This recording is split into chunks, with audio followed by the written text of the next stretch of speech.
কৰ্মবিৰতি 2018 চনৰ পৰা ক্ৰমান্বয়ে আমি কৰি গৈ আছো 60 বছৰ কাৰ্যকাললৈকে আমি কাৰ্য কৰিম, চৰকাৰৰ হৈ আমি কৰ্ম কৰিম। 60 বছৰ হোৱাৰ পিছত আমি যেতিয়া অৱসৰ গ্ৰহণ কৰিম, অৱসৰ কৰাৰ পিছত আমি জানো বেলেগ কিবা কাম কৰাৰ আমাৰ হেৰি থাকিব, এবিলিটি থাকিব? নাথাকে, নিশ্চয় নাথাকে। বেলেগ কোনো কাম কৰাৰ যেতিয়া এবিলিটি নাথাকিব আৰু আমি নিম্ন খুব মানে কম পৰিমাণৰ এক পেঞ্চন পাম, সেই পেঞ্চনেৰে আমাৰ ভৱিষ্যত কেনেকে হ'ব? গতিকে চৰকাৰ প্ৰশাসনে কি কাৰণত বুজি পোৱা নাই আমাৰ দাবী বা আমাৰ কথা কিয় শুনা নাই আজিলৈকে, এই কথাটো কিন্তু তেওঁলোকে আমাক আজিলৈকে কোনো মেছেজ যোগে জনোৱা নাই বা আমাৰ লগত বহাও নাই। মানে আমাৰ ইমান ৰিকুৱেষ্ট কৰাৰ পিছতো কি কাৰণত আমাৰ লগত নবহে? আমি কি মানে তেওঁলোকৰ সেৱা আগবঢ়াই থকা নাই নেকি? বা আমাৰ ক'ৰবাত কম কৰিছো নেকি আমি সেৱাত? বা আমাৰ কি মানে দুখটো ক'ত? যিবিলাক মানুহ অলৰেডি ৰিটায়াৰমেণ্টত গৈছে তেওঁলোকক এবাৰ সুধি চাওকচোন তেওঁলোকৰ অৱস্থাটো কি? তেওঁলোকে ঔষধ কিনিব পৰা অৱস্থাত নাই, খাদ্য ক'ৰ পৰা খাব?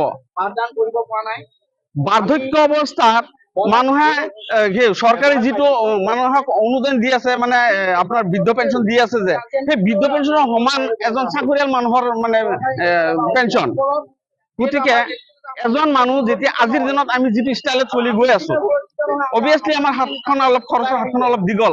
যেতিয়া কালি পৰহি আমি ৰিটায়াৰমেণ্টত যাম, ৰিটায়াৰমেণ্টত যোৱাৰ পিছত এই যেতিয়া আমাৰ 500-700 টকা পাব, হয়তো আপোনাৰ মানে আমাৰ ঘৰৰ ওচৰ চুবুৰীয়া কোনোবা এজন মানুহ যদি বিয়াত ইনভাইট কৰে, হয়তো আমি বিয়াত যাবলৈ আমাৰ এটেণ্ড কৰিবলৈ আমাৰ সামৰ্থ্য নাথাকিব, এটা প্ৰাইজ কিনিব পৰা সামৰ্থ্য নাথাকিব আমাৰ।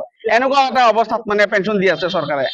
ছাত্ৰ ছাত্ৰীসকলে এদিন বিদ্যালয়ৰ পৰা পাঠদানৰ পৰা যদি বঞ্চিত থাকে, সেয়া একো ডাঙৰ কথা নহ'ব। কাৰণ কিমান ছানডে হলিডে কিমান গৈ আছে, তাৰ মাজতে আমি এটা দিন লৈছো মাত্ৰ বছৰত। আমাৰ শিক্ষক কৰ্মচাৰীবিলাক ওলাই আহি পেলাই এদিন মানে গভৰ্ণমেণ্টক জনাওক যে কালিৰ ভৱিষ্যত, ছাত্ৰ সমাজ কালিৰ ভৱিষ্যত, আৰু তেওঁলোকক পাঠদানৰ পৰা মানে শিক্ষক বিলাকে যে বঞ্চিত কৰিছে কি কাৰণত? কৰ্মবিৰতি 2018 চনৰ পৰা ক্ৰমান্বয়ে আমি কৰি গৈ আছো 60 বছৰ কাৰ্যকাললৈকে আমি কাৰ্য কৰিম, চৰকাৰৰ হৈ আমি কৰ্ম কৰিম।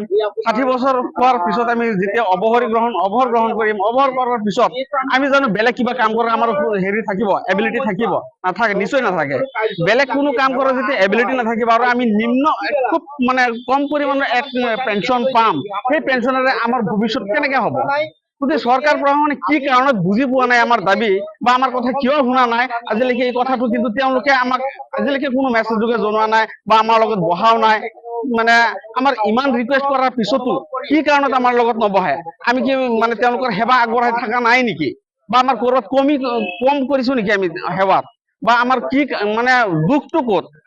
যিবিলাক মানুহ অলৰেডি ৰিটায়াৰমেণ্টত গৈছে তেওঁলোকক এবাৰ সুধি চাওকচোন তেওঁলোকৰ অৱস্থাটো কি?